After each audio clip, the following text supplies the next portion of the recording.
Turbulent Time Waves marks the end of the content cycle for patch 11.0, the War Within's debut patch. So how did it hold up?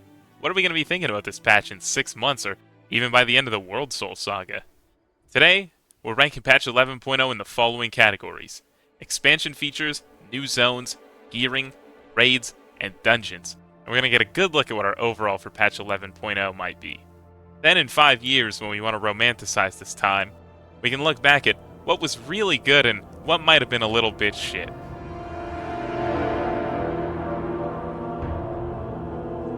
So right away, we're just going to start with the expansion features. We've got a huge hit and one that's not so big a hit. And those will be the Warband system and also delves. Holy shit, delves. Delves. Okay, firstly, Warbands. The only people who don't appreciate warbands would be your raid leader when you transfer currency and lag the entire raid mid-pull. Everything about this system is a massive W, from account-wide transmog to finally getting rid of your 8-year-old reputations character. While it had some imperfections, it looks like 11.1 will continue to add on to the warband system with more polish and even new cosmetic backgrounds. These are a very strong starting point for the patch. Now the delves. What were these supposed to be? These are basically 2 objectives and a boss in a less interesting dungeon. Not to mention, you're tied to this motherfucker the entire time. Let's go! Beyond getting auto-attacked for 20% of your max HP, dealing with Bran, and mechanics that were obviously not designed for your class to deal with, there could be some potential here, especially in the Zekvir fight. But it's going to be a while, I think, before raiders are clamoring to get sent back into the delves. And finally, I almost forgot hero talents. You might love these or you might hate them, but you've got to admit, most of them look cool as shit. Things like Frostfire Mage, the updated Dark Ranger Hunter, Death Knight's Rider of the Apocalypse, all have amazing aesthetics, but the balance has been questionable this patch. If you're like me, you've had to relearn your entire rotation at least 3 times throughout this tier due to changes in your hero talents.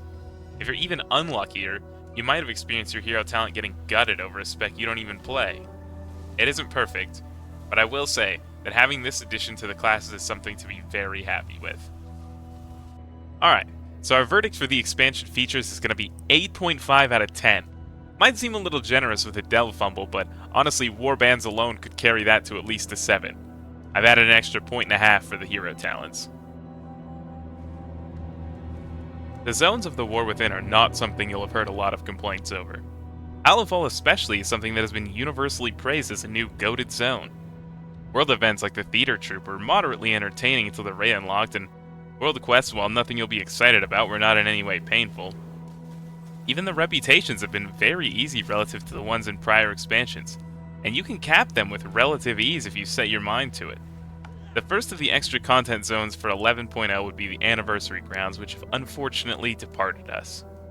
I can't really say that there was something here for everybody, but I would say that the content that it added was a great way to kill time. The detective title was a fun unlock, even having not participated in the discoveries myself, and if you're up for the Fell Cycle hunt, it is quite a quest. After the Anniversary comes the Siren Isle, and of course, the Circe's Circlet Ring. Now to be frank, the Siren Isle isn't really a content drop on par with last expansion's Forbidden Reach.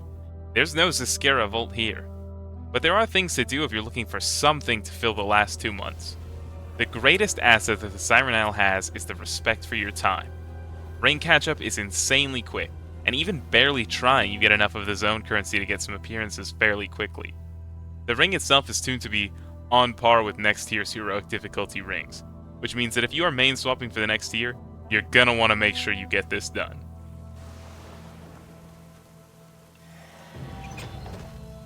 Our final verdict for the zones is going to be a 7.5 out of 10.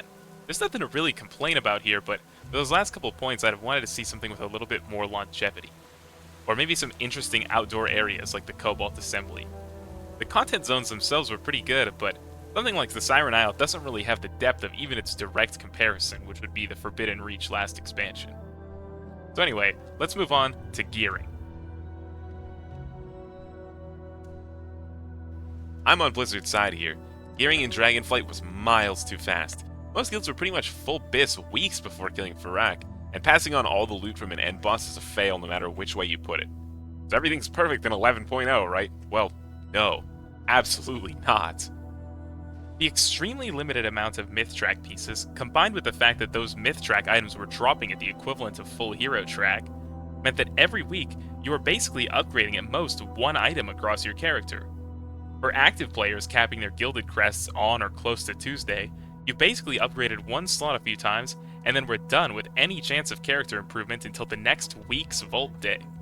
Crafting items being 90 crests as well, meant that crafting any item took dedicating an entire week to receiving an embellishment that would be a shadow of its Dragonflight counterpart.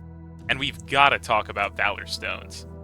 On your main character, Valor Stones were no issue. You would cap Valor Stones just by playing the game while waiting for the next vault. But as soon as you were working on an ult with tons of upgrades to get done, or if your mains started late, then Valor Stones are suddenly a giant pain in the ass that keep you from upgrading items that you've already farmed crests for. I'm not really sure what the point of this system is, as once you have most of your gear, you'll pretty much always have the Flight Stones to afford fully upgrading items. So it really only serves to bottleneck alts or players that are already behind. However, for all the bad, we do have Warbound gear. So, gearing is going to be the weakest of the points we've covered so far, coming in at only 4 out of 10. Warbound gear gives us a little boost, as well as the very rare items being pretty fair. I have faith that a lot of these issues are fixed with the crest changes, but considering they were only implemented for the last 10% of the season, I don't feel like it's fair to count them here. Now, let's move on to what we've all been waiting for, the raids. 11.0 held not one, but 2 raids. Let's start with a big one, Nerub'ar Palace. This raid might be one of the best raids to still leave a sour taste in everyone's mouth. Why is that? Well, this raid was home to some absolute bangers. Sikran, Kaiveza, and Sarek herself, all amazing bosses for their position in the raid. It's unfortunate that the raid's real stinkers, Brood Twister and Silken Court, also happen to be the ones more casual guilds are likely to get stuck on for countless hours. Silken Court especially has uncomfortably low numerical requirements for both DPS and healing, but it's incredibly easy for one guy to wipe the raid. You can be sure that whatever new guy you've got in this week will make it happen. But if that's not enough, you cannot mention Nerub'ar Palace without mentioning the controversy over the final weeks of Hall of Fame. Yes! Oh, Jesus fucking Christ, man. Silken Court, at random, was deciding to gift kills of itself to different guilds by simply stopping all mechanics and auto-attacking until it dies. Huh? Huh? This could save guilds potentially hundreds of pulls, launching them into Ansarek prog while others finished up the arguably more difficult boss. Weeks later, when it seemed as though the Hall of Fame was set to close, Ansarek received massive nerfs, and the Hall of Fame ended up open for an entire extra week. The Hall of Fame for Nerub'ar Palace held almost twice as many guilds as usual. So if you see someone repping the Hall of Fame title at a world rank over 300, feel free to let them know it's actually stolen valor. Second was the Anniversary Blackrock Depths raid, and let me tell you, this raid was done dirty. Many of the bosses were incredibly innovative. Not just innovative, but fun. But you might not have done this raid, or if you did, you might have only done it once. And that's because the loot was absolutely awful. Issues like no mastery on gear in the entire raid. Items dropping on par with heroic Nerub'ar Palace, requiring learning an entire new raid. And even a massive commitment to just moving through this giant dungeon. With the myth track drought at the start of the tier, Blackrock Depths had a chance not just to save the gear issues, but also provide an amazing small group raiding experience to the community that was wrapping up with the patch's main raid already. Rating. This is a hard one. The final verdict for the rating category is going to be a 7.5 out of 10. I loved some of Nerub'ar Palace, but the other bosses just did not hit the mark. The controversies hurt the competitive nature of the tier, but killing Ansarek was still a moment worth cheering for, whether you're world first or world last. Blackrock Depths. I want more to like it so badly, and I want options for small group rating. It's a shame Blizzard didn't give the community more reason to invest in it.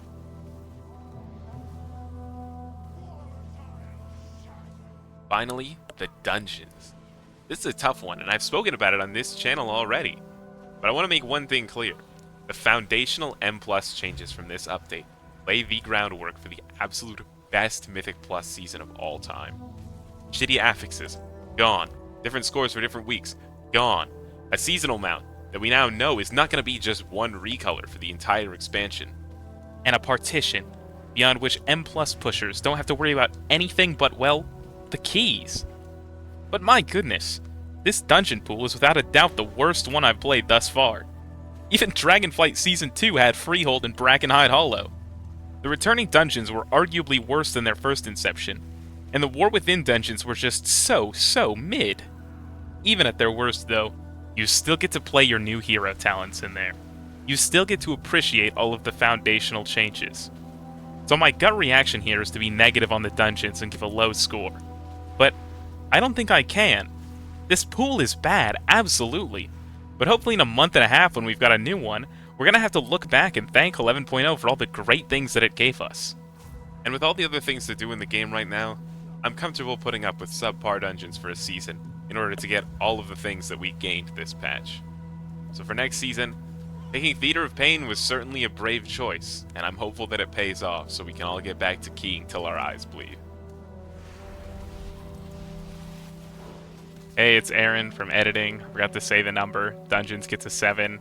Alright, let's get to the end of the video now. So, our overall for the patch is going to come out to about a 7. And considering a 5 is average, that's actually a really great start to the expansion that will hopefully only continue to trend upwards as the patches go on. So now, tell me, what would you rate the patch? What would you do differently from my list, or what do you think I didn't factor into the discussion? I'll do my best to read every single comment. I appreciate you spending some time with me, and to be clear, throughout 11.1, we will be locking in and I will be bringing you constant content on how to make yourself a better World of Warcraft player. If that's something that sounds interesting to you, then please, I would love to have you along for the ride. I would love to have you be my subscriber. My name's Aaron. I really appreciate you spending some time with me. Peace. Let's go!